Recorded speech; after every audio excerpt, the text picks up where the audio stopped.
Terima kasih kepada Profesor Dr. Nazaruddin Umar, Menteri Agama yang telah memimpin doa. Sidang majelis dan saudara-saudara sebangsa dan setanah air. Marilah kita bersyukur kepada Allah Subhanahu wa Ta'ala, Tuhan yang Maha Esa. Hanya karena anugerahnya lah pada hari ini kita masih diberi kesempatan untuk menyelenggarakan sidang tahunan MPR dan sidang bersama DPR dan DPD tahun 2026. Sholawat dan salam kita sampaikan kepada junjungan kita Nabi Muhammad SAW beserta keluarga dan semua pengikutnya. Sidang majelis, saudara-saudara sebangsa dan setanah air yang kami muliakan. Pada hari Senin, tanggal 17 Agustus, seluruh bangsa Indonesia akan memperingati hari ulang tahun ke-81 kemerdekaan Republik Indonesia. Di forum yang terhormat ini, kita bukan sekedar menghadiri sebuah upacara konstitusional, kita sedang meneguhkan janji kepada Republik kita tercinta. Janji bahwa kemerdekaan yang kita warisi dari para pendiri bangsa akan terus kita jaga. Janji bahwa perbedaan politik tidak akan memecah belah persaudaraan kebangsaan. Bangsa ini dibangun oleh tokoh-tokoh hebat yang berintegritas. Mereka bahkan beberapa kali terlibat dalam perdebatan yang keras mengenai dasar negara, mengenai bentuk pemerintahan, tentang wilayah negara, tentang hubungan yang harmoni antara agama dan negara. Negeri ini bukanlah tanda kemenangan satu golongan atas golongan yang lain. Negeri ini hasil kesediaan semua golongan untuk memperjuangkan cita-cita yang lebih besar. Dari kebesaran jiwa-jiwa yang mulia itulah Republik Indonesia dilahirkan. Republik ini dapat bertahan bukan karena kekayaan yang melimpah, bukan pula karena dukungan internasional yang sejak awal telah tersedia, tapi karena kekuatan rakyat yang bersatu, bahwa Indonesia adalah rumah bersama yang layak diperjuangkan.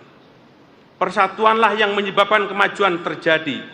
Bila persatuan melemah, energi bangsa ini akan habis untuk saling curiga dan saling meniadakan. Namun, bila persatuan kita kokoh, perbedaan dapat kita ubah menjadi sumber energi dan kemajuan. Sidang majelis, saudara-saudara sebangsa dan setanah air. Sebagai dasar negara, Pancasila merupakan titik temu terbesar yang pernah dicapai oleh bangsa kita. Pancasila lahir bukan dari ruang hampa. Ia tumbuh dari pengalaman sejarah, kebudayaan, agama, dan kearifan yang hidup di tengah masyarakat Indonesia. Ia dirumuskan melalui perdebatan, perenungan, serta kesediaan untuk menemukan jalan yang dapat diterima oleh semua golongan. Dalam sejarahnya, Pancasila telah berkali-kali mengalami ujian. Bangsa kita pernah menghadapi pergolakan politik, konflik ideologi, ketegangan antar kelompok, krisis ekonomi, kekerasan komunal, ancaman separatisme, terorisme, bahkan pandemi. Namun, setiap kali bangsa ini kembali kepada Pancasila sebagai titik temu, kita mendapatkan energi besar dan jalan untuk bangkit bersama. Pancasila harus terlihat nyata dalam cara negara melindungi rakyatnya, dalam cara hukum ditegakkan, termasuk upaya untuk memberantas korupsi yang kini telah menjadi prioritas, dalam cara kekayaan nasional dikelola, dalam cara kita bersatu di tengah perbedaan. Itulah nilai dan semangat dasar dari Pancasila. Saudara-saudara sebangsa dan setanah air, sidang majelis yang berbahagia, kita telah memilih jalan demokrasi dalam mengelola aspirasi dan pandangan yang berbeda. Kita boleh berbeda pandangan, tetapi perbedaan itu hendaknya disampaikan dengan cara budi dan bahasa yang baik. Lebih dari 1,5 abad yang lalu, pujangga besar Melayu dari Pulau Penyengat, Raja Ali Haji namanya, menulis dalam Gurindam 12, jika hendak mengenal orang berbangsa, lihat kepada budi dan bahasa. Demokrasi tidak akan menjadi lebih kuat karena kita semakin keras mencela.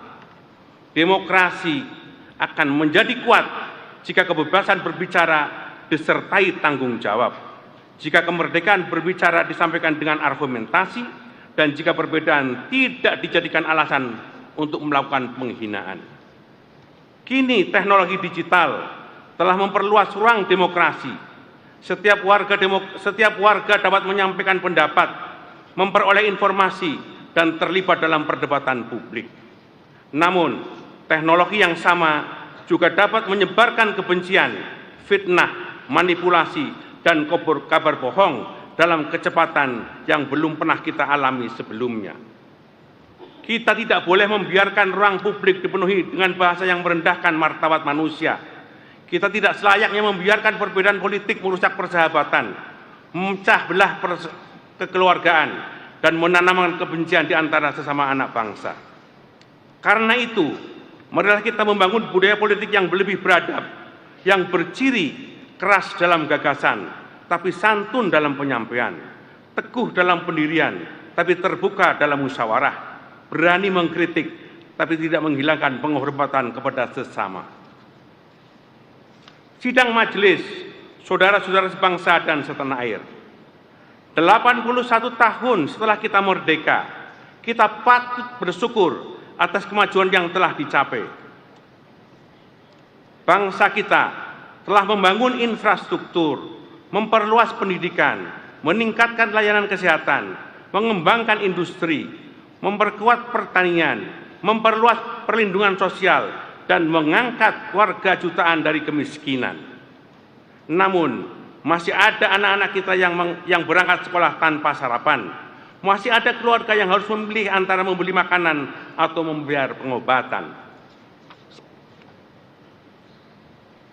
Dalam kerangka itulah, kita memandang program makan bergizi gratis MBG sebagai terobosan dalam mewujudkan generasi emas tahun 2045.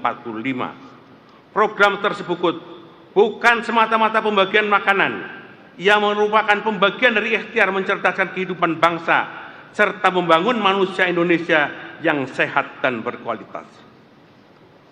Adalah mimpi kita semua memiliki anak-anak yang unggul dan bersaing secara kompetitif. Pemenuhan gizi anak-anak, ibu hamil, dan kelompok yang membutuhkan merupakan investasi jangka panjang bagi masa depan bangsa. Tugas kita bersama adalah memastikan bahwa tujuan yang baik itu dilaksanakan dengan tata kelola yang baik, tepat sasaran, dan akuntabel. Demikian pula dengan Koperasi Desa Merah Putih atau Koperasi Kelurahan Merah Putih. Konstitusi kita menegaskan bahwa perekonomian disusun sebagai usaha bersama berdasar asas kekeluargaan.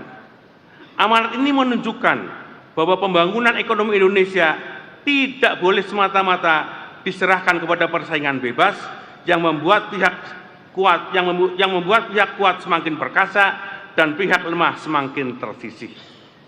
Koperasi merupakan salah satu sarana untuk menghadirkan demokrasi dalam kehidupan ekonomi. Melalui koperasi yang dikelola secara sehat dan profesional, petani dapat memperkuat posisi tawarnya, nelayan dapat memperoleh akses pasarnya, pelaku usaha mikro dapat berkembang, distribusi kebutuhan pokok dapat diperpendek, dan nilai tambah ekonomi dapat dinikmati masyarakat. Koperasi bukan sekedar badan usaha, koperasi adalah semangat untuk maju bersama. Karena itu, keberhasilan koperasi diukur dari tumbuhnya kegiatan ekonomi produktif, meningkatnya pendapatan anggota, kuatnya tata kelola, serta bertambahnya kemandirian masyarakat. Sidang majelis, saudara-saudara sebangsa dan setanah air. Konstitusi pasal 31 mengamanatkan bahwa setiap warga berhak mendapatkan pendidikan. Sekolah rakyat hadir sebagai bentuk kesungguhan pemerintah menjamin pendidikan bagi masyarakat, termasuk masyarakat yang kurang mampu. Dengan Demikian juga dengan Sekolah Unggul Garuda yang memiliki tugas utama mencetak talenta unggul di bidang sains, teknologi, teknik, dan matematika. Sementara itu pasal 33 Undang-Undang Dasar 1945 secara tegas mengamanatkan bumi, air, dan kekayaan alam yang terkandung di dalamnya dikuasai oleh negara dan dipergunakan untuk sebesar-besarnya kemakmuran rakyat. Amanat itulah yang kemudian dijabarkan secara strategis melalui ketetapan MPR nomor 9 MPR 2001 tentang pembaharuan agraria dan pengelolaan sumber daya alam. Pengelolaan sumber daya alam kita harus berlandaskan pada keadilan, keberlanjutan, dan kelestarian ekologi. Kita juga menyaksikan bagaimana pemerintah mengambil kebijakan tentang tata kelola ekspor satu pintu melalui PT Danantara Sumber Daya Indonesia, yang itu jelas memperkuat posisi tawar negara dalam perdagangan global. Saudara-saudara sekalian, sebangsa dan setanah air, sidang majelis yang berbahagia. Kedaulatan adalah kemampuan bangsa menentukan jalannya sendiri, menjaga wilayahnya, melindungi rakyatnya, mengelola kekayaannya, serta mengambil sikap berdasarkan kepentingan nasional dan prinsip-prinsip yang diyakininya. Konstitusi kita memberi arah yang jelas. Indonesia berkewajiban ikut melaksanakan ketertiban dunia yang berdasarkan kemerdekaan, perdamaian abadi, dan keadilan sosial. Karena itu, politik luar negeri bebas aktif berarti bebas menentukan pendirian berdasarkan kepentingan nasional, tidak berpihak kepada salah satu blok manapun. Indonesia harus tetap konsisten menolak perang sebagai cara menyelesaikan perselisihan antar negara. Dalam bahasa yang sederhana, sering disampaikan oleh Presiden Prabowo, 1000 kawan terlalu sedikit, 1 musuh terlalu banyak.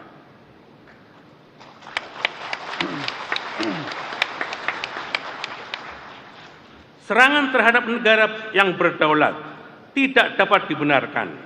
Kedaulatan wilayah dan kemerdekaan politik setiap warga wajib dihormati. Tidak boleh ada negara manapun yang merasa berhak untuk menentukan nasib bangsa lain. Karena itu, melalui mimbar yang terhormat ini, kami menyerukan penghentian perang di kawasan Timur Tengah dan di belahan dunia lainnya. Mengutamakan diplomasi sebagai jalan untuk membicarakan semua perbedaan. Kita tidak boleh kehilangan kata-kata dan kesabaran untuk mencari jalan perdamaian melalui meja perundingan. Perdamaian adalah keberanian untuk menahan diri, kesediaan mendengar, dan kemampuan menempatkan kehidupan manusia di atas ambisi kekuasaan. Dunia tidak membutuhkan perang, dunia membutuhkan keberanian untuk berdamai. Sidang majelis, saudara-saudara sebangsa dan setanah air. Perang juga telah membawa korban bagi pemimpin Iran. Karena itu, dalam forum yang mulia ini, kami menyampaikan bela sungkawa yang mendalam atas wafatnya Rahbar, pemimpin tertinggi Republik Islam Iran, Ayatullah Ali Khamenei. Perkenankan pula kami menyampaikan bela sungkawa dan simpati yang setulus-tulusnya atas wafatnya Emir Qatar, Syekh Hamid bin Khalifah Al Thani.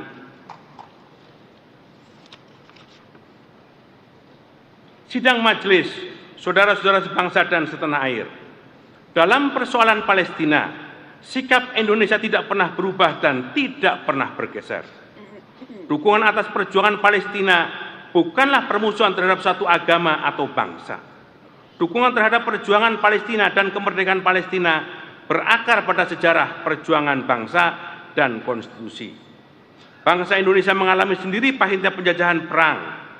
Karena itulah kita tidak dapat berdiam diri ketika bangsa lain masih hidup di bawah pendudukan dan kekerasan. Kita mendukung hak rakyat Palestina untuk merdeka, berdaulat, dan hidup secara bermartabat di tanah airnya sendiri. Rakyat dan bangsa Indonesia akan terus berdiri bersama rakyat Palestina.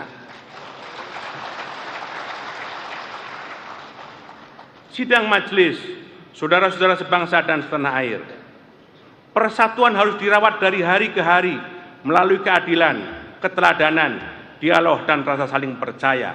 Karena itu menjaga persatuan berarti menjaga keadilan. Kritik tidak boleh digunakan untuk merobek persatuan. Sebaliknya, persatuan juga tidak boleh digunakan untuk meredam perbedaan pendapat. Dalam falsafah Jawa, kita diingatkan untuk selalu ngeluruk tanpa bolo, sekti tanpa aji-aji, sugih tanpa bondo, menang tanpa ngasurake.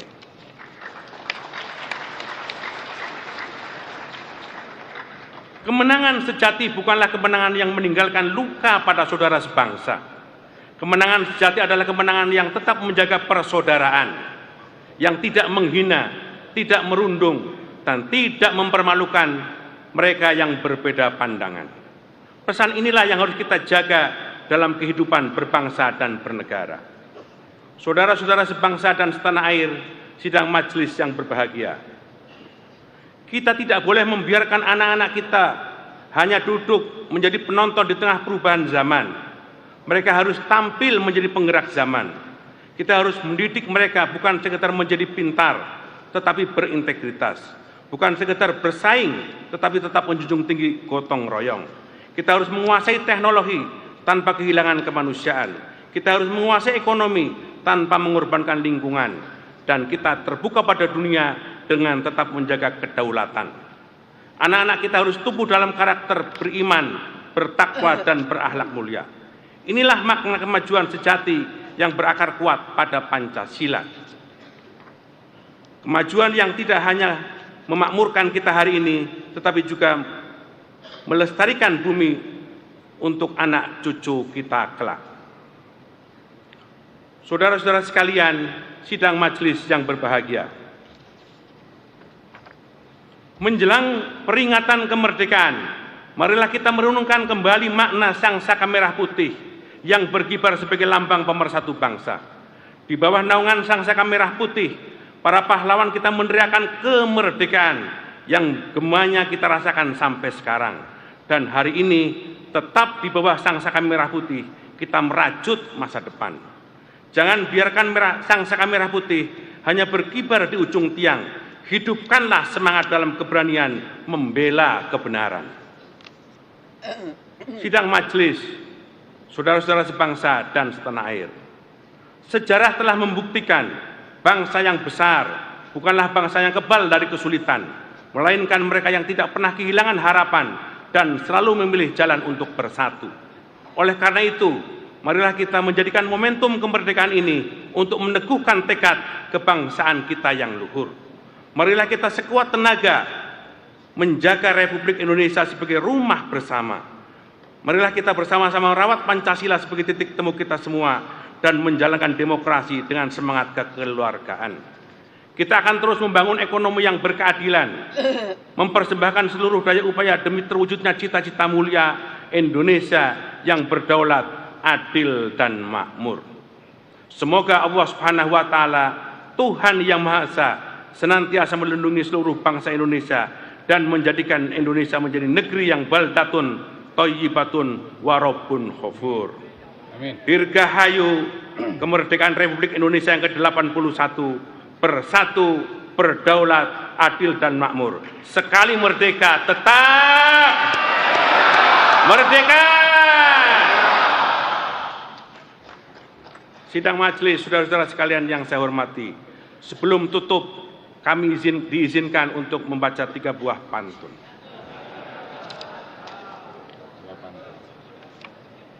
Burung dara, burung merpati, terbang tinggi ke langit timur. Kita optimis wujudkan negeri Indonesia berdaulat, adil, dan makmur.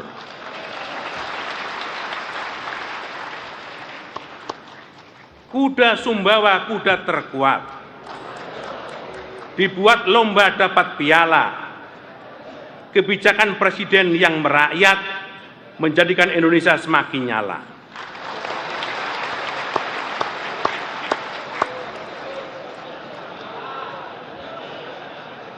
Buah nangka, buah alpokat, manis rasanya bikin terpikat. Ini pesan untuk seluruh rakyat. Mari bersatu, jangan saling menghujat.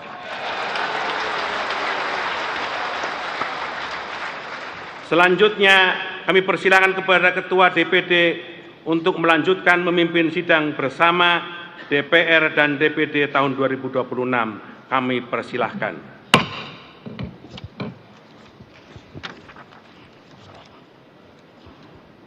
Ya, makasih.